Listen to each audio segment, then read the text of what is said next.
আমাকে আমার ভাগিনা ইচ্ছামতো ঠাপান ঠাপিয়ে আমার গুদের রস বের করে দিল। আমার গুদ পুরো ফেটে গেছে। সারা রাত ৪ বার করল আমার সাথে। সেই সত্যি একটি গল্প তোমাদের সাথে শেয়ার করব বন্ধুরা। তাই পুরো ভিডিও কানে হেডফোন লাগিয়ে সাথে টিস্যু নিয়ে শুনুন। আমি সবসময় ভাবতাম পরিবার মানে একই ছাদের নিচে চলাফেরা করা মানুষদের নীরব এক ছায়া। কিন্তু ভাগিনা প্রথম দিন বাড়িতে উঠতে আসার পর বুঝলাম কিছু মানুষ ছায়া নয়, চোখে ধুলো সরিয়ে আলো দেখাতে জানে। ওর বয়স আমার থেকেও কম, তবু হাঁটায় এমন আত্মবিশ্বাস যেন পৃথিবী একটু জায়গা সরিয়ে ওকে পথ করে দেয়। প্রথম দিকে আমরা খুব একটা কথা বলতাম না, ও ব্যস্ত পড়াশোনায়, আমি সংসারের কাজ সামলাতে। কিন্তু তার উপস্থিতি বাড়ির শব্দগুলো বদলে দিল। আমি বুঝতে পারলাম কিছু সম্পর্ক রক্তের বাঁধনে না থেকেও আপন হয়ে ওঠে শুধু যত্নের আভাস পেলেই। সেদিন ভাগিনা কথা কম বলে, কিন্তু নীরব মানুষের ভেতরে যে কত কথা জমে থাকে সেটাই আমি ধীরে ধীরে ধরতে পারছিলাম। সন্ধ্যার সময় রান্নাঘরে পানি ঢালার শব্দের ফাঁকে ওর খাতা উল্টানোর শব্দ শুনতাম, যেন জীবনের নতুন অধ্যায় খুলছে। মাঝে মাঝে আমি ওকে চা দিতাম। সেই চায়ের কাপ ধরার সময় ওর হাতের কাঁপুনি আমাকে অবাক করত, বোধহয় লাজ, বোধহয় সম্মান। আমি জানি না কেন, কিন্তু ওর এই শান্ত স্বভাব আমার মনের কোলাহল কমিয়ে দিত।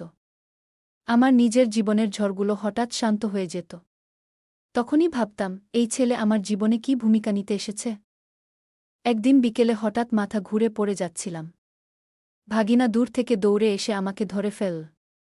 আমার মাথা ধরে জিজ্ঞেস করল, আপু ঠিক আছেন তো? সেই মুহূর্তে তার কণ্ঠের উদ্বেগে বুঝলাম আমার প্রতি দায়িত্ববোধ ওর মনে আস্তে আস্তে গড়ে উঠছে। আমি বিছানায় শোয়া অবস্থায় ওর মুখের দিকে তাকিয়ে ভাবলাম, এতদিন ওকে শুধু ছোট মনে করেছি।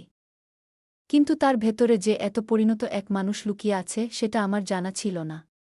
পৃথিবী মাঝে মাঝে এইভাবেই চমকে দেয়, অচেনা মানুষকে আপন করে, আর জানা মানুষকে নতুন করে পরিচয় করিয়ে দেয়। সন্ধ্যায় বাসার বিদ্যুৎ চলে গেলে আমরা বারান্দার পাশে বসতাম। অন্ধকারের ভেতর মানুষ নিজের সত্যিটা বেশি বলতে পারে, হয়তো এর কারণেই ভাগিনা সেদিন প্রথম আমাকে তার স্বপ্নের কথা বলল। বলল সে নিজে নিজে সব সামলাতে চায়, পরিবারকে উঠিয়ে আনতে চায়। আমি নীরবে শুনছিলাম। আমার মনে হলো এই ছেলেটা শুধু নিজের জীবনেরই নয়, আমার জীবনেও এক আলোক বিন্দুর মতো জায়গা করে নিচ্ছে। তার লক্ষ্য, তার স্থিরতা, আমি জানতাম এগুলো একদিন তাকে উঁচুতে তুলবে। আর আমি সেই পথচলার পাশে থাকা একজন নিঃশব্দ সাক্ষী হব। একদিন আমাদের কথা বলতে দেখে বাড়ির কেউ কেউ ভুল ধারণা করে ফেল। শুনে আমি কেঁদে ফেলেছিলাম, কারণ সম্পর্কটা ছিল শুধুই ভরসার, একে অপরের পাশে দাঁড়ানোর সম্পর্ক। ভাগিনা সেদিন মাথা নিচু করে দাঁড়িয়েছিল। বলল, আপু আমি জানি আপনি কষ্ট পেয়েছেন, কিন্তু কেউ কিছু বললে আপনি আমাকে দোষ দেবেন না। আমি থমকে গেলাম, এত ছোট বয়সে এমন দায়িত্বশীল কথা বিরল। আমি ওকে বললাম, তোর উপর আমার বিশ্বাস আছে। মানুষের কথা কুয়াশার মতো, সকালের আলো এলেই মিলিয়ে যায়। সেই রাতে প্রথম বুঝেছিলাম ভরসা মানে শুধু বলা নয়, অনুভব করা।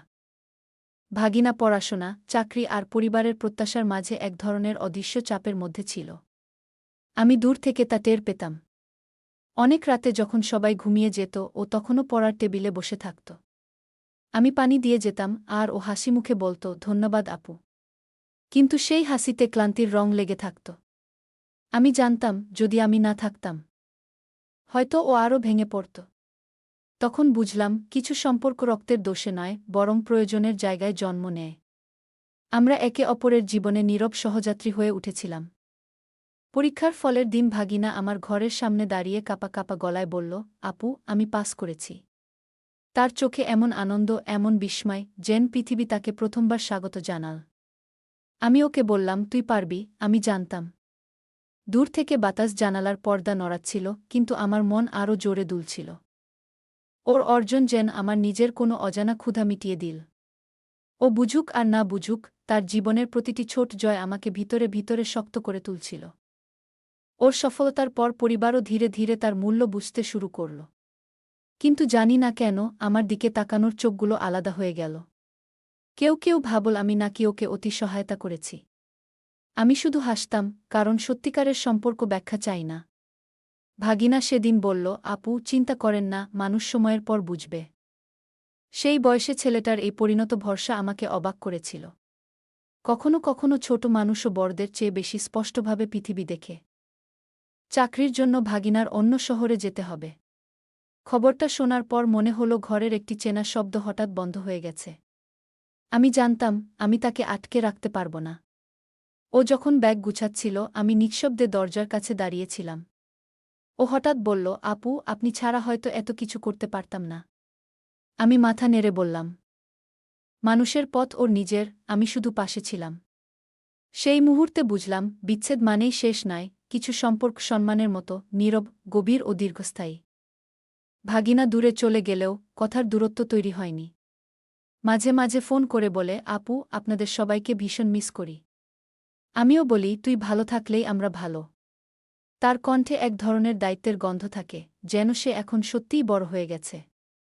আমি জানি আমাদের সম্পর্ক কোনো রোমান্টিক গল্প নয়, কোনো নিষিদ্ধ ইঙ্গিত নয়। এটা ছিল এক মানুষের আরেক মানুষের জীবনে পাশে দাঁড়ানোর শক্তি। আমি অনামিকা, এবং আমি জানি সত্যিকারের সম্পর্ক ছাদের নিচে নয়, ভিতরের আলোতে জন্মায়। ভাগিনা চলে যাওয়ার পর ঘরটা কেমন অদ্ভুত নিঃশব্দ হয়ে গেল। আগে সন্ধ্যায় ওর পড়ার টেবিলের শব্দ, কলমের টোকা, চায়ের কাপে দুধের ঘূর্ণি, সব মিলিয়ে একটা পরিচিত সুর বাজত। এখন শুধু খালি জানালায় বাতাসের ঢেউ লাগে। মনে হতে লাগল জীবনের কোনো অধ্যায় বন্ধ হল, আবার নতুন একটু জায়গা খোলা হল। আমি বুঝলাম মানুষ দূরে গেলে তার অভ্যাসগুলো ঘরে রয়ে যায়। একদিন ও ফোন করল, বলল, আপু, নতুন জায়গাটা কঠিন কিন্তু চেষ্টা করছি। তার কণ্ঠে যে শক্তি শুনলাম তা আমাকে মনে করিয়ে দিল দূরত্ব শুধুই জায়গার, সম্পর্কের নয়। নতুন ব্যস্ততায় আমিও নিজেকে ডুবিয়ে ফেললাম।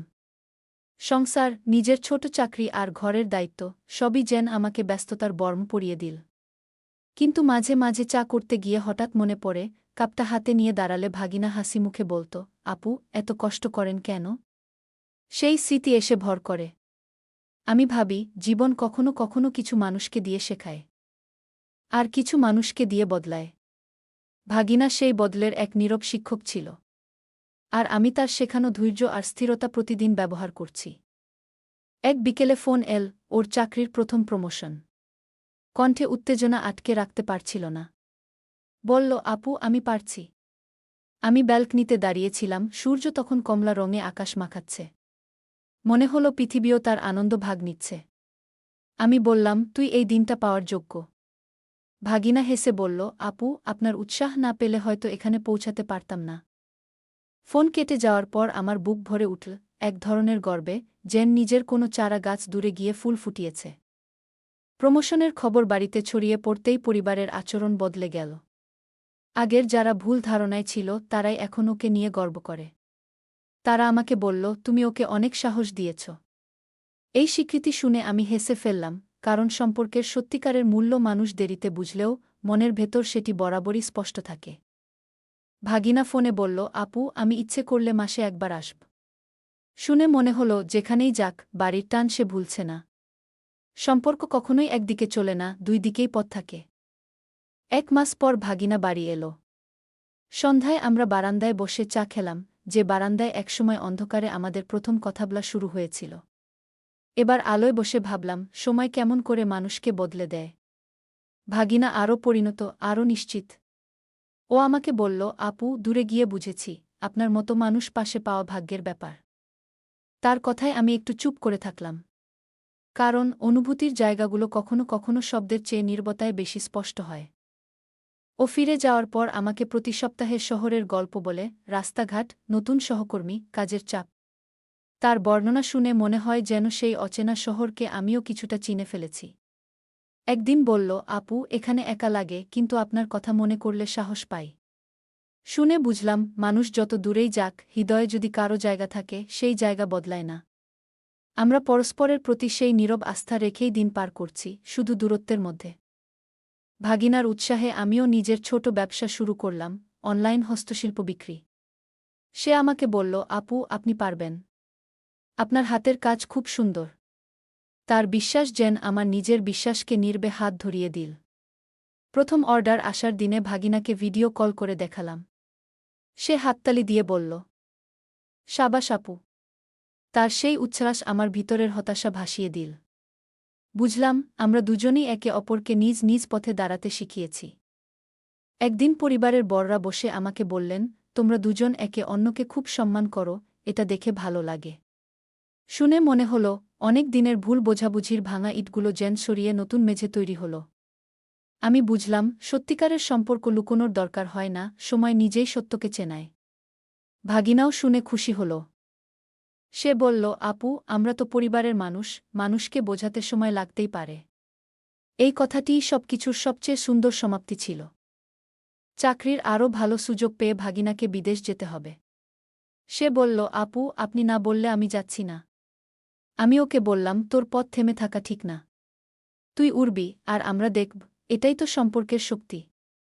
ওর চোখে কৃতজ্ঞতার আভা ছিল। সে বলল, আপু, আপনি সবসময় আমার পাশে ছিলেন। আমি মাথা নেড়ে বললাম, কারো পাশে দাঁড়ানো কখনোই ছোট কাজ না, সেই দাঁড়ানোই মানুষের ভিতর আলো জ্বলায়। ভাগিনা বিদেশ চলে যাওয়ার আগে বাড়ির ছাদে দাঁড়িয়ে বলল, আপু, আপনার দেওয়া সাহস আমি কখনো ভুলব না। বিমানের শব্দ দূরে মিলিয়ে গেলে আমি বুঝলাম, আমাদের গল্প কোনো প্রেম নয়, কোনো নিষিদ্ধ ছায়াও নয়। এটা ছিল দুই মানুষের পারস্পরিক সম্মান, ভরসা আর মানুষ হয়ে ওঠার যাত্রা। আমি অনামিকা, এবং বুঝেছি, ভালোবাসা মানে সবসময় রোমান্টিক হওয়া নয়, কখনো কখনো ভালোবাসা ভরসার আকারে জন্মায়, দায়িত্বের গায়ে আলো হয়ে জ্বলে থাকে। বন্ধুরা, গল্পটি ভালো লাগলে ভিডিওতে একটি লাইক আর চ্যানেলটি সাবস্ক্রাইবই করে রাখবেন এমন মজার মজার গল্প শোনার জন্য।